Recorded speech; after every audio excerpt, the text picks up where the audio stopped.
आज जो supreme court का फैसला मराठा आरक्षण से संबंधित आया है वो पूरा पढ़ने का मौका अभी तक हमें नहीं मिला। अच्छा ये होता कि अगर हम पूरा जजमेंट पढ़ने के बाद उसकी प्रतिक्रिया देते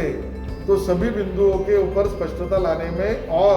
अच्छी बात होती, ऐसा हमारा मानना है। लेकिन जो जानकारी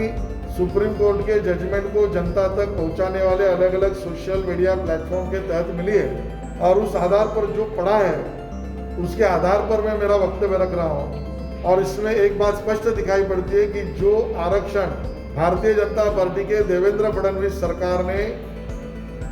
मराठा समाज को सोशली इकोनॉमिकली बैकवर्ड क्लास इस गट में,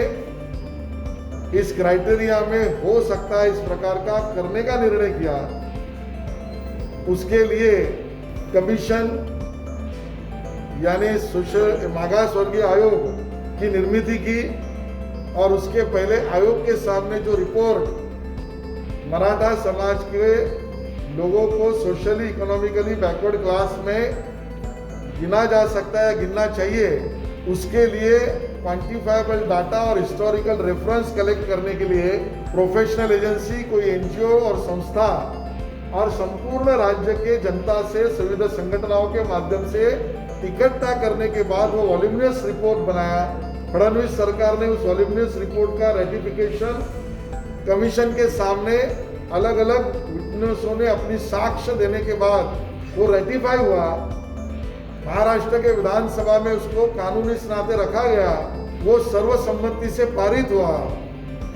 बाद में इसको जिन्होंने चैलेंज किया मुंबई हाईकोर्ट में, उस मुंबई हाईकोर्ट में भी इस आरक्षण को जो विरोधियों ने चैलेंज किया था उसमें से भी सही प्लीड करके उस आरक्षण को मेंटेन किया और जो सुविधाएं जॉब में और एजुकेशन में दी थी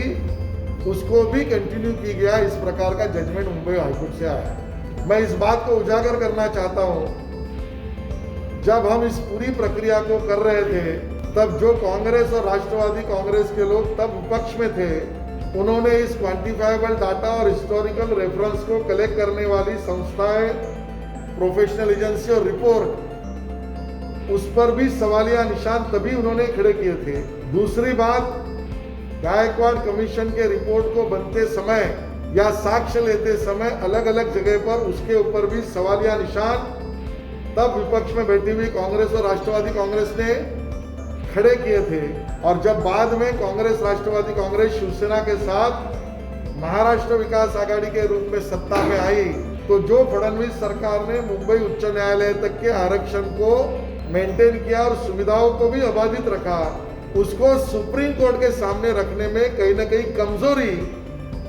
ये महाराष्ट्र विकास आघाड़ी ने की। और उसका मूल जो है वो पहले से उन्होंने गायकवाड़ कमीशन और इस क्वांटिफाइबल डाटा और हिस्टोरिकल रेफरेंस का विरोध तब भी किया था रिकॉर्ड पर। तो जिन्होंने पहले से विरोध किया था वो सत्ता में आने के बाद उस रिपोर्ट के साथ चलते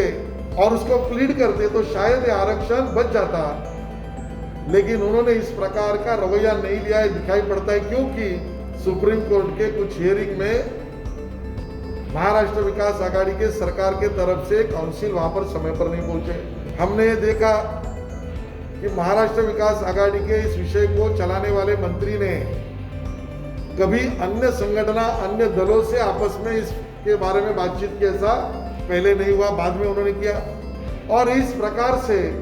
एक लिथार्जिक अप्रोच ये महाराष्ट्र विकास आघाड़ी का था और उसके कारण ही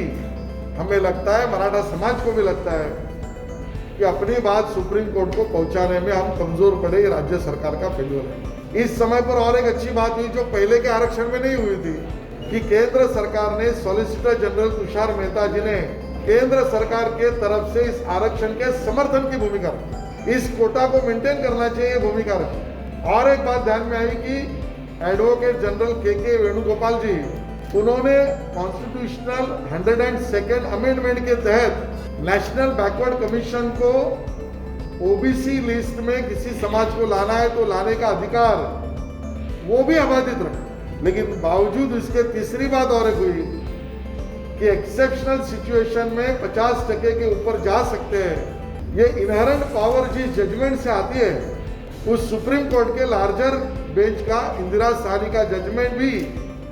रिविजिट करने की आवश्यकता नहीं, ये भी अभी के सुप्रीम कोर्ट के जजमेंट ने स्पष्ट किया। लेकिन कहां कमजोरी हुई, तो जो क्वांटिफाइबल डाटा हिस्टोरिकल रेफरेंस के एक्सपर्ट्स के रिपोर्ट में आया, गायकवाड़ कमीशन ने रेटिफाई किया, जो मुंबई हाई कोर्ट ने एक्सेप्ट किया, वो सुप्रीम कोर्ट के सामने रखने में एक्सेप्शनल सिचुएशन के बारे में या कमीशन की जानकारी रखने के बारे में महाराष्ट्र विकास आघाड़ी की सरकार फेल हो गई, कमजोर पड़ गई और समाज में भावनाएं उसके कारण यह आरक्षण नहीं बच पाया। हमारी सरकार से मांग है, राज्य सरकार से मांग है, अभी भी आपको निर्णय लेने से सुप्रीम कोर्ट ने रोका नहीं है, मेरी जानकारी है। अभी भी एक्सेप्शनल सिचुएशन दिखाने में आप प्रयास करें,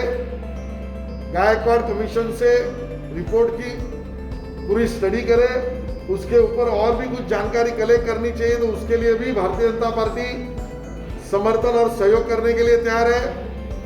लेकिन ओबीसी एससी एसटी के आरक्षण को कहीं पर भी तकलीफ न देते हुए मराठा समाज को एससी बीसी में आरक्षण देने के लिए जो कदम राज्य सरकार उठाना चाहिए, यह हम मांग भी करते हैं और उसका समर्थन और सहयोग भी करते हैं।